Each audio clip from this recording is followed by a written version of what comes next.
Hello, everyone. Welcome to Academia Unplugged, a platform all about academia unplugged. Cool, right? Yeah, cool.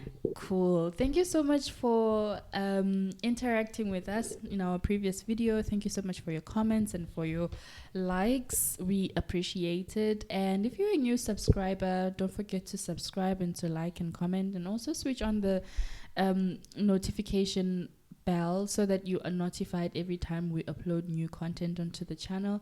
And if you are a returning subscriber, hey unplugger or unpluggers, this is like a new name that we got from our subscribers. That's nice. Yeah, sounds pretty cool, right? Yeah.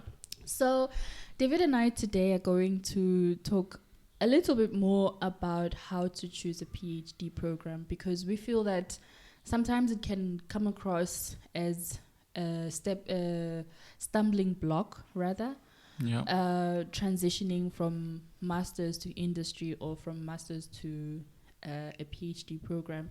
So, for example, when I was transitioning into a PhD, I wanted to know what are the pointers, or what do I need to know in order for me to choose the correct PhD program for me.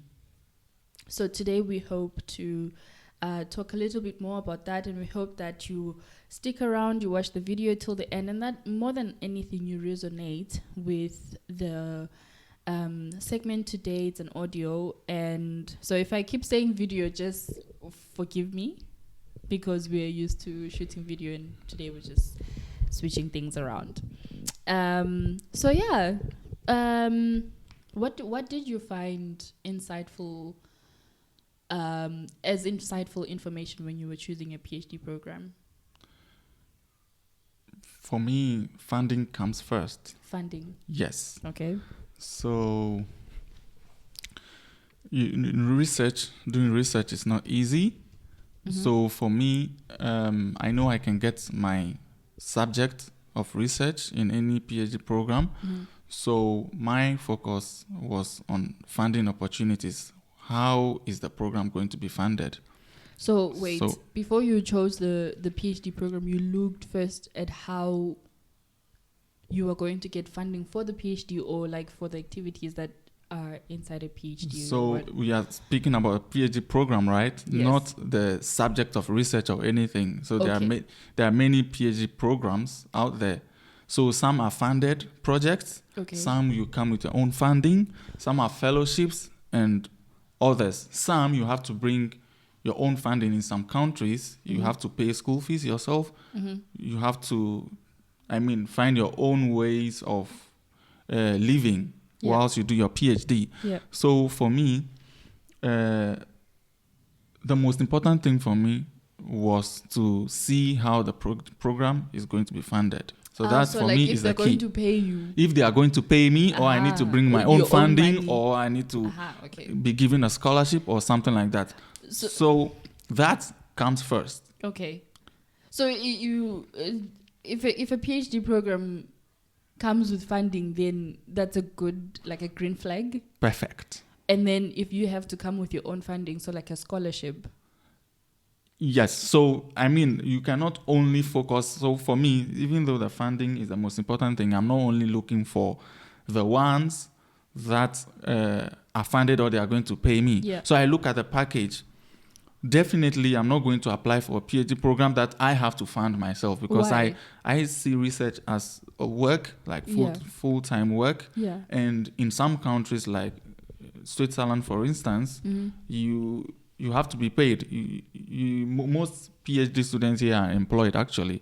Mm-hmm. So it's a form of work for which you have to be paid. So I'm not going to apply for a PhD program where I have to use my own pocket money to fund myself throughout my PhD journey. But sometimes, those kind of PhDs are sort of limited. It's not every time that you go and find a PhD which is funded, like an SNSF project or like an NRF project or something like that.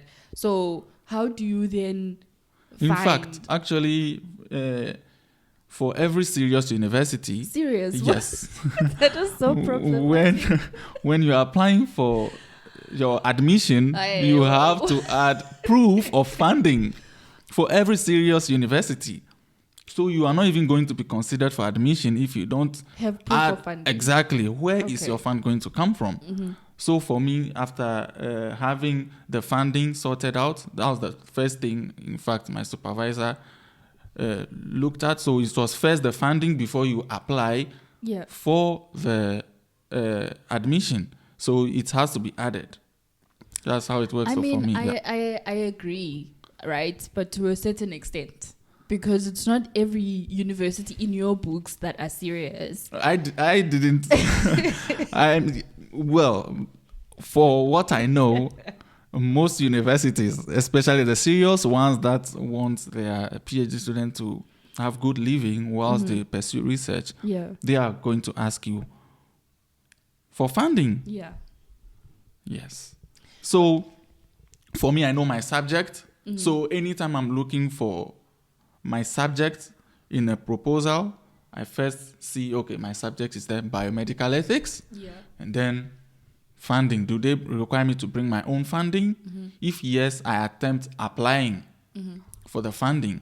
But if it is just something like that you come with your own pockets, with your own pockets, you may come with your own pocket but still apply for other sources of funding. But for me, but funding... when you come with your own PhD, right, like Yes. project, doesn't that already align you to someone who is able to handle a project on their own than for you to join like an existing project? Exactly. So there are sometimes also you have PhD fellowships. Yeah. So it's a fellowship with a funding already there. Yeah. And then they open for PhD students to submit their projects. Yeah. So I have also attempted those ones. So when I submit my project, I know I'm submitting it to get funding for your project. Exactly, and do the research there. So it still goes. Isn't that much better than joining an existing project, especially if you want to cement yourself in academia? It doesn't matter. I think for projects that are already developed,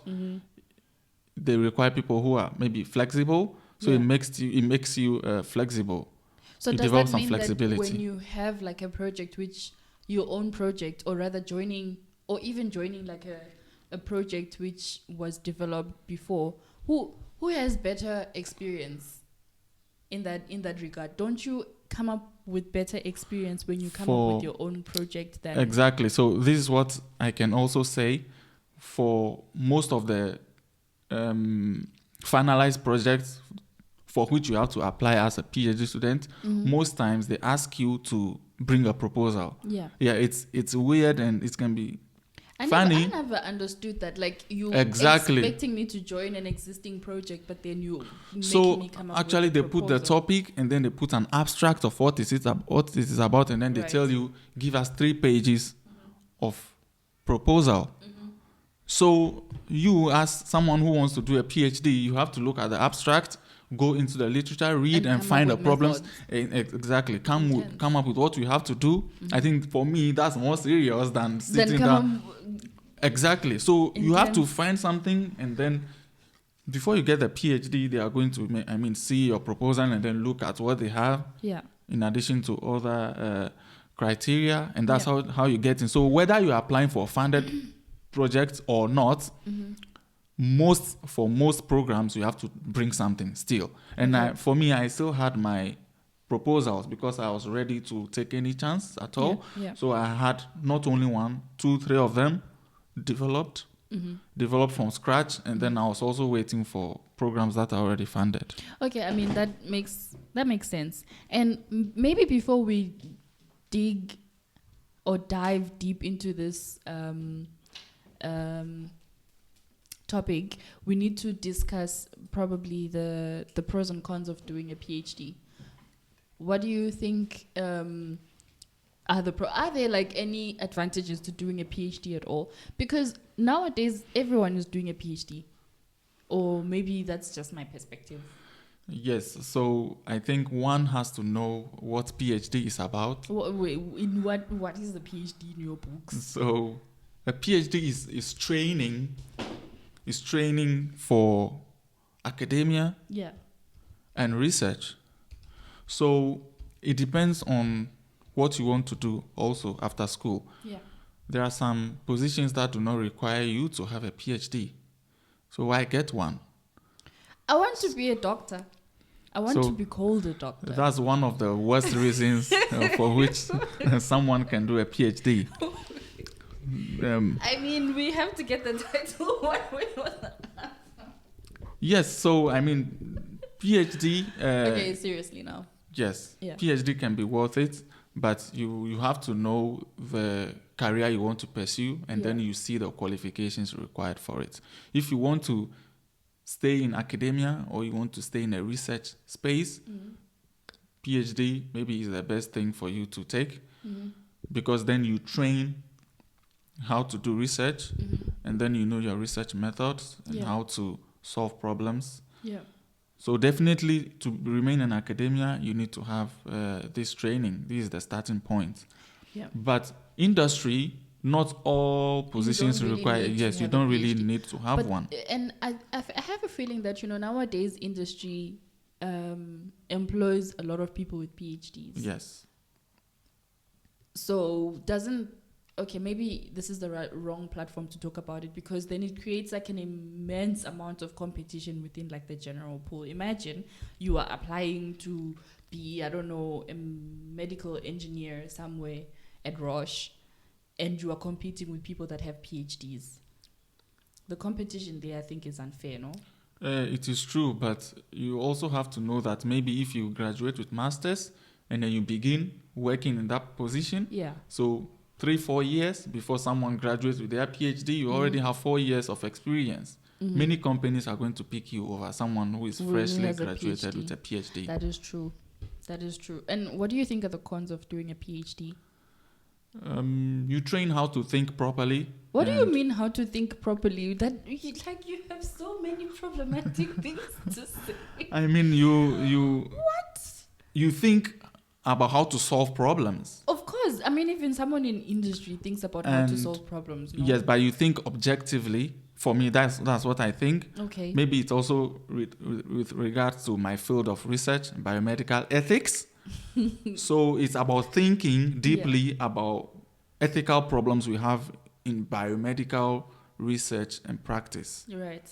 So for me, knowing a practice is ethical or not requires me to think not only on an emotional level or on just a general belief, to some extent just a religious belief about certain practice, but also common sense. But this is not different to industry. In industry, you solve problems directly. Okay. Yes, you solve problems directly, but academia lays the background for research, which of course we believe that industry uses to put in practice. So knowledge, as you know, is created in academia, but it is being put in practice through industry. Yeah, but also, I don't know. So if you don't think deeply, how do you create knowledge and theories that are going to be applied? Yeah. I mean, it's true what you're saying. It's applied knowledge. Whereas, like, so would you take that as a con? What as a con? Like, sorry? Not having to think objectively, because I asked what are the cons of doing a PhD or the pros. So cons of doing a PhD is, maybe one of them is what I mentioned already. If it is not really required for your career or your position and you get it, sometimes you may become overqualified. So and you're unemployable. Yes, you are unemployable. So exactly. I have a friend who told me, and you're a lot of cost to company. Yes, because then you ask, even though the salary difference between a master's graduate and a PhD graduate in some positions is just very tiny, for which it is not worth to spend your time. 3 years or exactly, more 3-4 years doing a PhD. Yeah. Yes, but you become unemployable, especially when you have no experience, and then you just finish your PhD and you go there and you say, I have this many publications. Nobody cares about your publications there. In industry. Yeah. Exactly. But also, I mean, now things are changing. It depends. Okay. It really depends, because there are some, for instance, pharmaceutical positions that if you are employing a scientist, definitely a scientist with a PhD has learned more and then can do more research, especially if you are developing formulas from scratch. So that you need someone with a PhD. Mm-hmm. So in this case, they are employable, but there are also some positions that require people having more experience than theory. So I think for the pros and cons, we can talk more about them at the end of this podcast for someone who, after listening to what PhD program selection, that makes sense. What it entails, then they can decide by knowing the pros and the cons. We can go over that again. And also maybe we talk about if anything at all, is it worth doing a pursuing PhD? One, correct. Right. Okay, so the first point I have right now is to identify your research interests. How do you identify your research interest, and like what specific topic do you want to explore, and does it align with your long-term career goals? I think that is the first step towards pursuing a PhD, no? Yes. So like you identify how, I'm always thinking like, okay, how do you identify your research interest? Also, I don't want this to sound like it's an interview, because I also have my own thoughts on it. Yeah. Yes. So I think learning right from bachelor's to master's, there are specific subjects that interest us. Yeah, but it's not always like that. Like, when you want to, let's say, do biomedical ethics right now. Yes. You didn't start with biomedical ethics. Of course, I can tell you how I started. So it was first with patient safety. Right. So that's medical ethics. So you have to be in the medical field. Not have to be, but that's how mine developed. So what you're saying is that you have to be specific to your personal research interests. Not necessarily. So let me develop a bit on what I started with. Mm-hmm. Right from your bachelor's, if you take many courses, there are some that you can have special interest in. When you move on to your master's, you are becoming a bit specialized. Yeah. Because you are no more taking just courses, but then you pick a specific interest in a certain field, and you go to specialize there. Okay, let's give practical examples. Okay, for you, what did you study in your bachelor's? I did a BA in humanities, for example. I never thought I would be in the sciences because I did geography and anthropology. And in my third year, I was specializing mostly. So for my first, course in my bachelor degree, I always did anthropology. And so it was by the time maybe I got into third year, I started realizing that, okay, maybe I'm into geography. Then I transitioned into a science honors degree. I don't know if you have that also. What caught your interest? There's definitely a course that you took during your bachelor's. Yes. What was that? Money. Honestly, I thought that. No, wait. I looked at the long-term. What you did in your honors and how you ended up in GIS. Yes. What's the relatable course during your your bachelor's? It was geography and remotes. It's still called remote sensing. Exactly. Right. So it is the same thing you developed on into your master's. But then it's exactly the point because if not, you are not going to find an area of research. There are many areas. Yeah. So you definitely have to find something that is relatable to you. You're right. Like for which you are happy to do research. I can tell you about myself. So for me, I was trained as a nurse anesthetist. Mm-hmm. For me, patient safety was the most important thing for me. Within nurse anesthesia? Yes. So we take safety very seriously. Right. So we are risk averse, and then we take safety very seriously. So for me, how patients are treated in the hospital, advancing safety for patients was the most important thing for me. Yeah.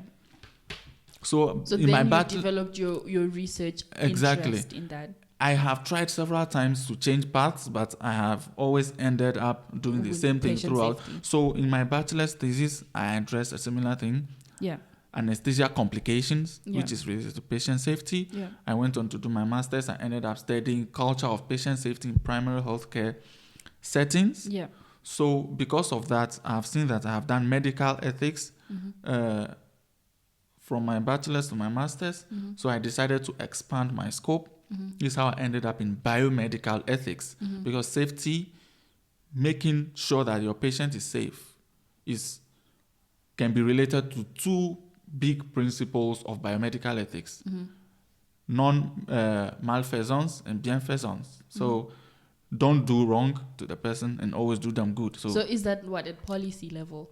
The research level, Okay. of course, policy level, but research and framework level, that is what you have. This is how I ended up in biomedical ethics. So what I would tell someone to do if they are looking for a specific area is to see what they like, the courses they like. There's always something that should keep you in school, or that should make you happy. If the course that you like, Yes. let's say whatever captivates your interest. For example, I was interested in anthropology, for Yes. example, or someone, let's say, interested in AI, but there is no research gap. There is research gap, I believe. No, there is research come gap. on. Yes, there What should be if research there gap. is no clear novelty, for example? There is always a clear novelty in every field. There's no way. No field has stopped developing. Nah. Yes, not yet. I Not yet. disagree. I really disagree. Not yet, trust me. It's Not not that yet. I'm saying that there's other PhDs that are more important than other Exactly. ones. So I don't want to cite examples, but trust me, I'm not sure every field has finished developing. Okay. That's not possible. So every field is developing. You always find a gap. Not all gaps are worth filling. You yourself, you know, this is not worth filling, but there are several gaps in every Why field. did that hit deep in the bottom of my heart? So, yes, if you want to pick a specific area to explore, look Yeah. at your interest. I mean, maybe you may have a different way of doing this, but this is what I did. Yeah. And then I've realized this is what I've been liking to do. So then, yeah, let me And go then get you- it. And I expanded my Do you scope. always have to contribute to the larger pool of knowledge when you're doing your PhD? Or you can just stop at a place where you cannot contribute anymore? If you stop, then you are not doing a PhD. So it comes with some novelty. You have to add something new Yeah. to the field. But it's not So, everything that is new now. Like, in fact, when how many are PhD, we that are doing PhDs, David? it doesn't matter. Many PhD students, when they are applying, they are like, I want to push the boundaries of knowledge. Yeah. Yes. There's always this, they are very, very motivated. They are always pushing the boundaries of. Until you get to your second year. Exactly. Like, Until okay, maybe just the- in the first 3 months when you begin, that you know the boundaries I'm are maybe pushing rather you. pushing you. But yeah, there is always a gap to fill. There Yeah. is always a gap to fill. And then how then do you, from sitting at home from your master's, getting to, okay, I found my research interest. I love biomedical ethics. Now it's time for me to look for potential programs. Yeah. Where do you start? Like, okay, I know the internet is big. Yeah. You can Google stuff. But how do you identify like potential advisors that are within your research? And it's, you know, it's not every time that like supervisors are ready to receive students. And I guess it goes on to the first point you said, that sometimes you have to apply to a position which is advertised. Then I guess that way it becomes easier. Yeah. But for someone who says, okay, I can apply for a scholarship because this is one other way in which you can apply for a PhD program. Yes. How do you research for these potential programs? So let's look at it from the master's level. Right. You know if you want to pursue, I mean, people don't know immediately, but once you are finishing your master's, you will know if you will do a PhD right after that, or maybe you are going back to workplace. Right. It is at workplace that you decide again to do a PhD. I can talk about when you are still doing your master's. There can be other ways to deal with it if you are at workplace. But when you are doing your master's, you already have your interest. Generally, you do your master's thesis. So that you have to leverage for what you will do next. So generally, people say you speak to professors already. Yeah. Definitely, you are going to work with a supervisor who supervises. Which professor is going to listen to you when you only have a master? Of course, they even when you are doing your masters, many professors are going to propose to you, if you are interested, we have this, you can progress. So many people progress within the same project to their PhD. So that's if you want to remain in that institution and remain on that subject. But also we are encouraged to collaborate and be diverse and move. Exactly. So you have to contact professors you are interested in. So you can go to Google Scholar. Yeah. Just write the subject or the name of the field, biomedical ethics or patient safety or remote sensing or anthropology. Just make it a bit specific and search. You are going to, when you search, click at the maybe left up there, and then you click profiles. You are going to see experts who conduct research in that field. Then you can contact them one by one. So this is what I've also learned and done. You have to contact them one by one and go straight to the point, because professors are very busy. Yeah, they don't have time to look at emails. And they never respond to emails. Exactly, but I've had some successes. Go straight to the point. Introduce yourself. You are this. And this is what you want. This is what you want to do. Add your CV. Yeah.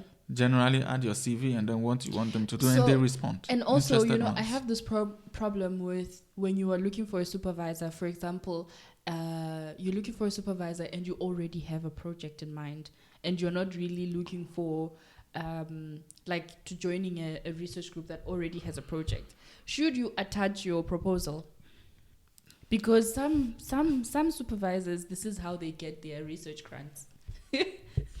Well, I wouldn't say you should add, but just firstly sending your introduction and the subject for your proposal is enough. If they want to see more, then they will request. Exactly, then they will request. And you should specify in the email that should you want to know more information, I'm happy to provide the information, because there's a very generally they will ask for an interview with you or just a chat. Yeah. And then, if you chat online, you can, if you live in that same country, others can invite you to campus and you look around. Mm-hmm. Exactly. So is it okay also to reach out to other PhDs within that group or master students to see if they have the correct infrastructure, for example, the research labs? It is true. Very, very important to find out even the style of supervision and then the culture of work. But is it okay to ask the supervisor during that talk that he says what is your style of supervision? You did? I did during my interview. I did during my interview. So I asked. She said, "So do you have any question for us?" And I asked. I always ask, and sometimes I even ask if I am one of the best candidates so far. Exactly. So for the supervision, I asked, so what is your style of supervision? And what did she say? And then she said, generally we are nice, and it's not only one person, it's a committee of supervisors, so it's a big team. Mm-hmm. So we are nice, and then you are not only working with one person, so you have many experts and scholars to work with. So generally we are nice. So we are not only, we are nice. We are not nice when maybe you are not working hard or you are not being serious. This is when we become a bit strict, but generally so it is very important to Was that enough or sufficient information for you to know that? Yes, because I had done my research. Okay. I had done my research also, and I just wanted to ask. So it's very, very important. Maybe it's not in every context you have to ask your potential supervisor if they are nice or not, but I did. Yeah. I did, and then in other contexts, the first interview phase and then the second interview phase, I knew they picked some people from the first pool, and then we progressed to the next level. Yeah. And I asked, so where do you rank me? I don't want to know the marks of other candidates, but tell me, am I? That is so brave. And then, supervisor said, good, you are definitely among the best. If we picked only 3 from the last phase, so we can tell you that you are among the top 3, so that's good. So intense. You can always ask if you want to have this kind of information. Okay. And then do you another point that I have here is consider the location and lifestyle of where you are going. So geographical location. Think about where you want to live for the next several years, because a PhD does take like quite some time. Yeah. And then consider the climate there, the cost of living, and cultural fit. And you know, with the PhD or academia in general, you always have to move. Like you can't be in one place for too long. Academia requires you to move. Exactly. And so how important is a cultural fit? Do you think that you can adapt to any environment?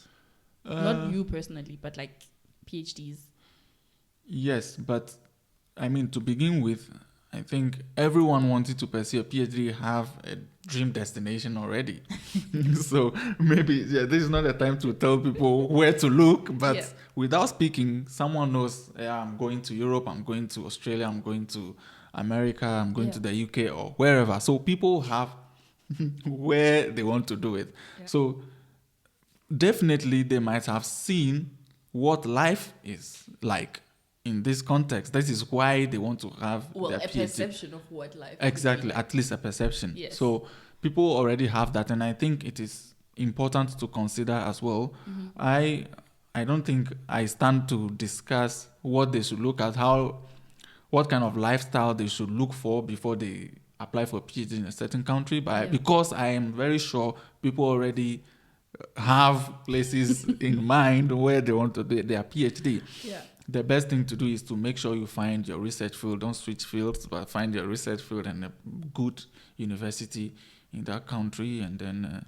but also I think that, because we are human beings and we are living people... You can adapt, sorry to finish that. Of course, they can adapt. Yes, they can adapt in the context. But everyone that can find it easy to adapt. For example, like a lot of people would love to go to the UK, but then it's super cold, like 8 months of the year, especially if you're from like Africa and stuff. I mean, I don't want to sound very rigid or strict with this, but you're starting to sound like, hey, your life doesn't matter. No, it does. It does. If you know your life matters and you can always stand the cold, you can choose. Come on. A hotter climate. Yes. No. But how do you do it? If you want to study in a country and it is cold, like, how do you do it? No, come on. At least you there's no... I think there's many ways. Then there's a problem at the very beginning. No, I think you're being too strict about it. Then there's a problem at the very beginning.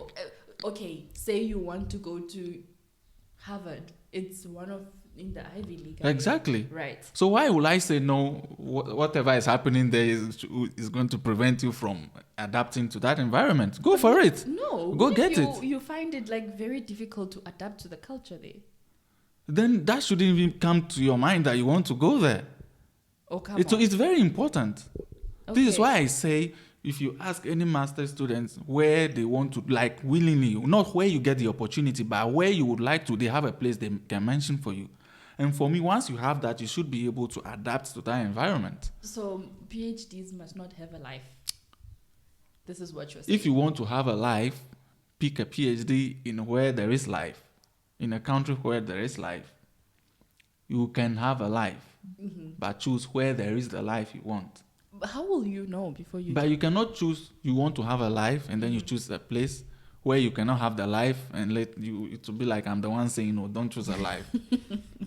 Do you understand what I'm saying? It goes hand in hand. Yeah. This go. No, I get exactly what you're saying. It's just that you sound very strict. Of course, then there should be some sort of responsibility in seeking some of these opportunities. Yeah. And as I said, definitely people have places they have in mind where they want to do their PhD. Yeah. So... nothing should stop you. You can adapt in every environment. You should know the lifestyle there. You should know the culture there before you apply. Once you've not done this background check, then there is a problem at the very beginning. I disagree. Okay, the other point I have here is evaluate the program structure and requirements. Yeah. How do you... because I know, like, it was such a shock for me coming to Switzerland and realizing that within your PhD, and I guess it's not only Switzerland, where you have to get credit points. So you have to do coursework as well. In South Africa, we just do research. There's no need to attend classes. I don't know if it's the same in Ghana or in Morocco or something like that. I cannot say concretely about Ghana or Morocco, but what I know is there are some teaching requirements that you have to teach. Yes, you have to teach. Right. So definitely there's going to be a criteria, a cap about how many hours you should teach. Yeah. You also have to take courses or attend conferences. That also can be measured. So just that around this part of the world, these things are measured by credit points to make it fair and then to harmonize so that what you have here can be recognized in Italy or France or somewhere else. So, yes, it is important to look at the program structures when you are applying. Very, very important. So all these things can come through research. Yeah. Yeah. And I guess also we need to make a separate video about this because I think it's a very important point, how to structure your CV for an academic position or like a PhD. Because I think we think that any CV can just go. No, so not every CV can go. Sometimes we don't have time and we submit any CV at all. Sometimes it can go through, sometimes not. And also like with the requirements and structures, do you think it's good to submit an application 2 hours before the deadline? Does that matter? It depends. I don't think you should have 1 month and you wait till it's 2 hours to deadline before you submit. I mean, something happened there was an application I decided not to make. Yeah. So, but then at some point I looked at it, maybe I forgot or something. Yeah. Then on that day I looked and then, the deadline is today. And then it is today midnight. And then quickly I wanted to write my motivation because you have to tell everything to the university and the course, your CV. I structured everything and I was so stressed I was submitting. I ended up submitting at 23:59. Hectic. By the time the system loaded, they said this is closed. Exactly. So you couldn't make the No, just I can tell you just 1, 2, 3, 4, 5 seconds. Oh my word. It didn't go through. What? Yes. So that must have been tough. Exactly. Of course, don't wait till the last moment. But if you maybe you realize that there is this opportunity today and you have to prepare the things to submit, fine. Just make sure you submit on time. But that, just to mention that has also happened to me. And also maybe like for another video that we will make or audio, whatever, but how to write a motivational letter. I think that for me is also one of the most difficult things that you would encounter. I mean, yes. So in applying for these positions, you have to know what to put in your motivation letter. Yeah. You have to make it practical also. So we can have another discussion about what to put in your motivation and what letter. Generally professors are looking for, because you cannot put anything. In academia. We are looking for some specific things to see. Once we don't see that, we move to the next applicant. And then another point I have is networking and feedback. So reach out to current students and alumni in like, let's say a prospective department or something like that. Get insights into the experiences, challenges, and strengths and weaknesses of the program. Yes. For example, because it's not, I feel like we glorify PhDs also. It's not every PhD that is structured in a quote unquote good way, or that you will get opportunities afterwards. Post getting your doctoral degree. Yes. And I'm sure there are some PhDs where you're just like, okay, now I've done my PhD, like. So there are many conferences, seminars they organize. Before you apply for a PhD? No, even during PhD. Yeah. During your PhD, they organize these things for PhD students to tell them how they can prepare for after PhD. Yeah. Because, as you said, some PhDs may not be structured this way to prepare you. Yeah. So some do, but not in a scope that can really help candidates. So you have to attend some of these programs to learn how to structure yourself So first of all, you have to network. You know, if you are, I mean, at some point you have to decide if you are remaining in academia or you go to industry or elsewhere.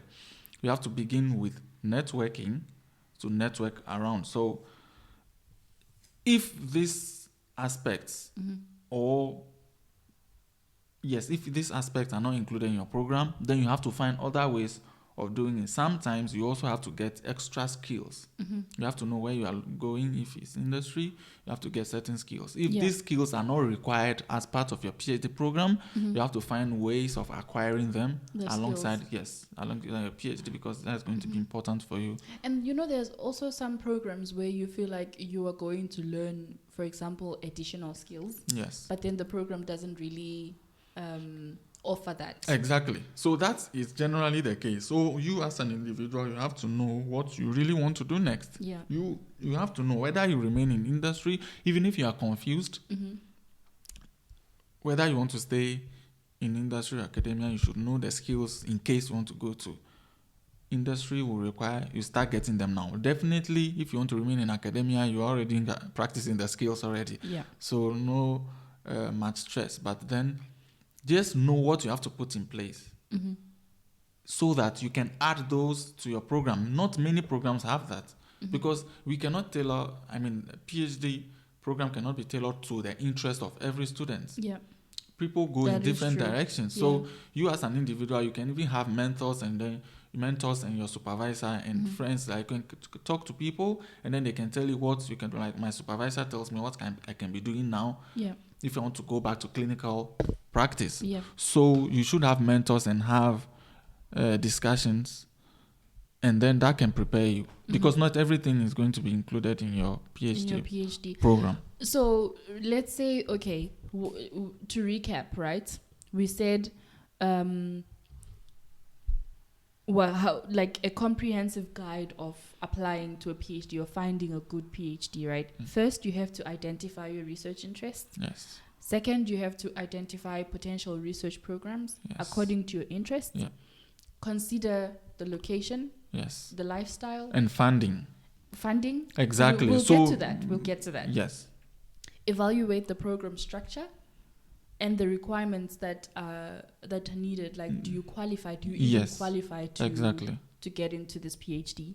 And then structure your CV, your motivational letter according to, those requirements. Each program. Yes. And then network and get feedback from like alumni and all of that. And with all this like in mind, let's say you've done this. You've found the correct PhD, you've acquired funding, you are now here. And then you realize that, oh no, I do not get along with my supervisor.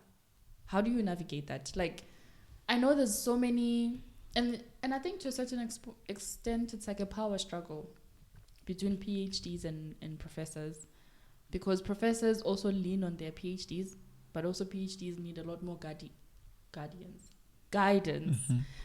from their professors. So are you able to now denounce your supervisor?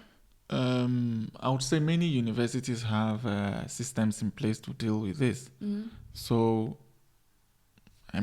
I wouldn't say every serious university, but you need to give us the definition of a serious university. Would you consider the University of Basel to be a serious university? Of course. My university is one of the most serious universities. Yeah. So there are structures in place. Yeah. There are places that you can go to an administrative maybe office and talk about these things. Like in private, anonymously, and then they will advise you if. But are those things always anonymous, though? Yes. Unless they have to invite. If it is serious, they have to invite your professor to have a discussion and solve it. How do they know that it is you because the surveys or something? No, at that point, if they have to invite your professor to resolve that particular problem, then you have to be known. But the issue here is that you are going to voice it out so that it is addressed. Yeah. Sometimes, I was looking at a university in Australia, I read the entire guidelines. Sometimes there are structures also in place to change supervisors for you. Okay. So if it wouldn't work, PhD programs are not designed in a way that once your supervisor, things are not going on with you, you abandon. No. So if there is a need, they will change your supervisor for you. Generally, it's not you leaving the PhD. That is not going to be the case in a very structured, well-structured PhD program. So voice it out. Sometimes you can voice it out and they discuss it with you and they solve it. They will call the supervisor, they discuss. If they've realized that this wouldn't work between you two, they change supervisors for you. So generally, I think that's the best way to go around it. Okay, let's get into the funding. So, I mean, we spoke a bit about the funding at the beginning of this podcast. And I really think that funding is the most crucial part of any PhD or any sort of studies. Yes. So if you don't secure, let's say, a position that is already funded, and you don't get a scholarship, it's just not just possible. It's not just not possible. So, I mean, without funding, research wouldn't even go on. You know, in academia, it's either you publish or perish. So if you happen to publish, then you will not perish. You will survive. But then you have to bring in grants. There's a limited amount of funding that anyone can get or any company can give. Yes, but where do you look for funding? So this is, in my case, this is how I look. I can find my preferred subject or a research question that is within my field, but then I'll look at the funding opportunities. Just to recap a bit the most important things, you can see it when they advertise PhD programs. They tell you the subject, what it is about. What are the requirements? What kind of PhD students do we want? Funding. And then money. Yes, they tell you. They tell you it is not funded, you have to bring your own funding or things like that. In many institutions, as I said, the PhD is rather a fellowship. If you see many funding schemes, it's money they have that if you have a good project, bring it. If you deserve, we'll give you the money. It all begins with money. Of course. It all begins with money. There is no way, unless you work part-time. Working part-time means you are getting money to live whilst you do research. Working part-time and doing a PhD is not the easiest thing. Exactly. So for me, it's the funding I look at first. So I see the topic and I see, that is it funded? If not funded, like we are not going to. Yes, we have nothing to do with each other. So very, very important. As I said earlier, if you are okay doing what is already designed, a design program, go get it. But in every situation for PhD, is the grant is a significant component of the PhD. So if you just write on Google now PhD programs, maybe in Switzerland, you are going to see a big list. Almost all of them are funded. But also, can we talk about how is it fair? This is going to be so problematic. Is it fair that PhDs in Switzerland get a certain amount of money than PhDs in South Africa? Come on, okay. I don't want to get into this this part of the discussion. It's PhDs, and we are all required to somehow have the same sort of output, and of course, like living standards in Switzerland. Exactly. So that you've answered yourself. No, but I think that it's just that some countries do not have. Maybe I'm not citing South Africa since you mentioned it, but some countries do not have good structures and policies for PhD training.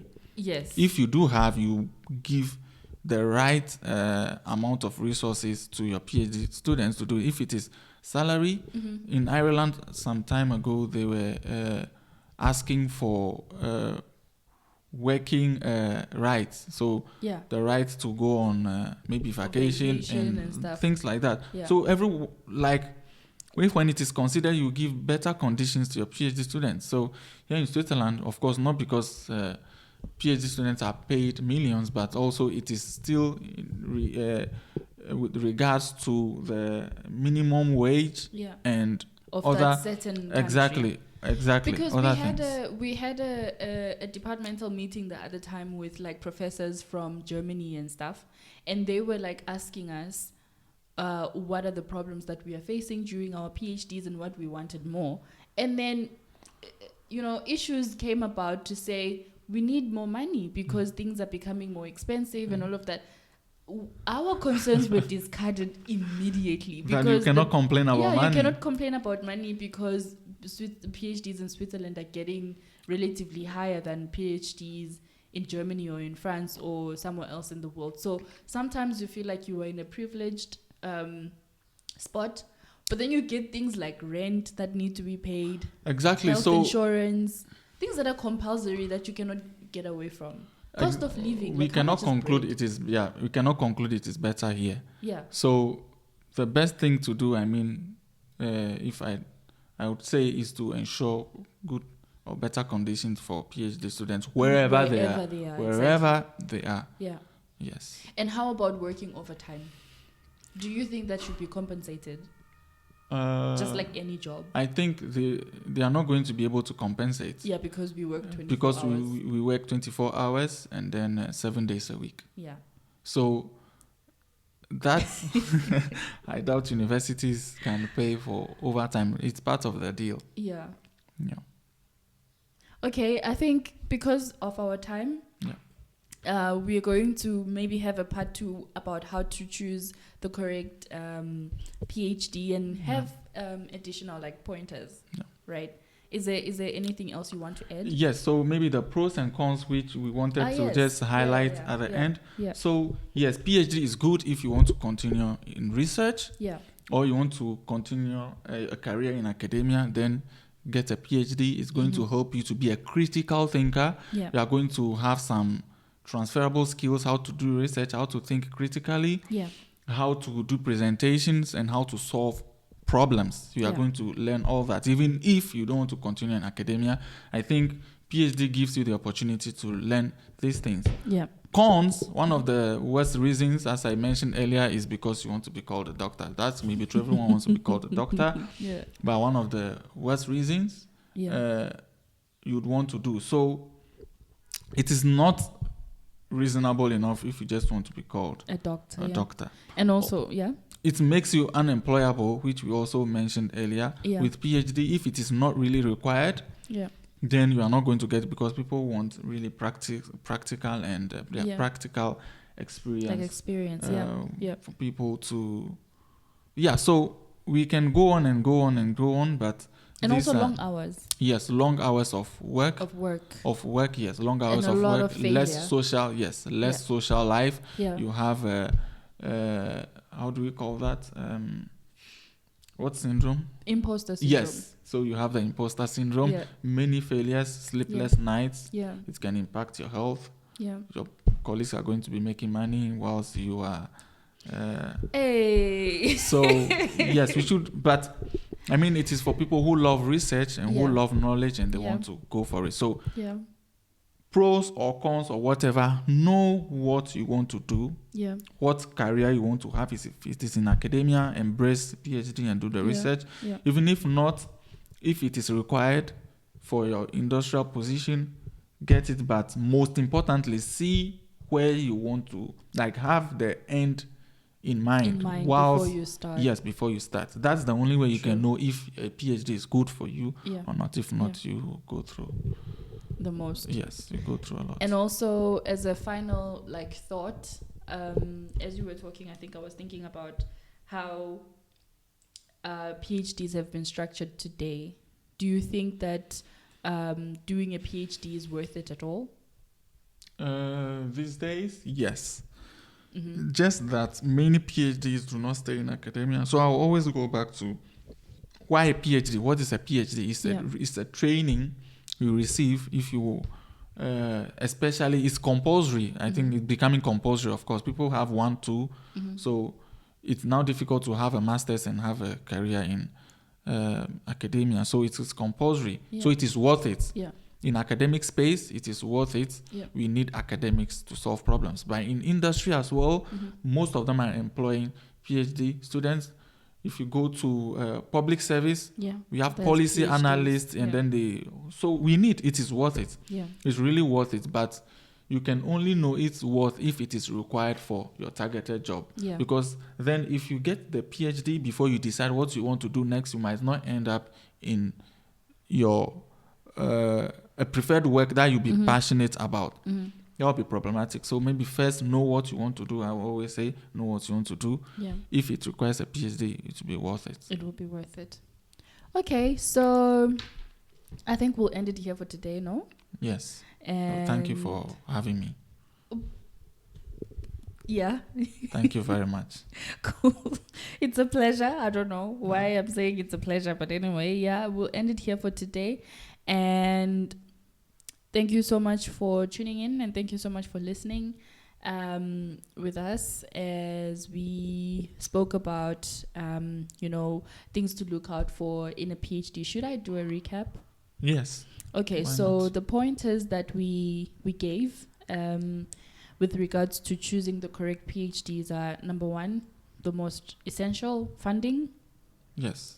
Funding is very important. Number two, identifying your research interests and your research areas and identifying a gap. David says there's always a gap. Yes. It's not every gap Even that we are must be creating filled. more gaps. Once we solve a problem, we see a bigger gap. As Yes. well. Yeah. So identify your research interests, research potential programs and areas of interest, like where you want to go and how you want to get there. Consider the lifestyle and the location of where you want to go. Evaluate your program structure and program requirements of the PhD, and look into the availability of scholarships and fellowships and financial support. And also consider application processes and requirements, how to write a good CV and how to write a good motivational letter. Look out for that. We will have a video exclusively for this. And also network and get to know other fellow PhDs or alumni that have completed the area of research that you want to get into. And also consider long-term career prospects and see the end goal before you even start. That will help you into structuring or centering yourself towards a PhD program. No. And most importantly, David said you must not do it for the title. Yes. And just do it for the passion. Great. And not so much the money. Right.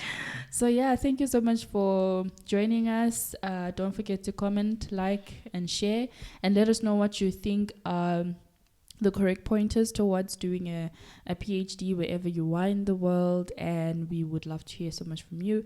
And also don't forget to follow us on Instagram. We will link our Instagram page in the description box. Bye. Bye.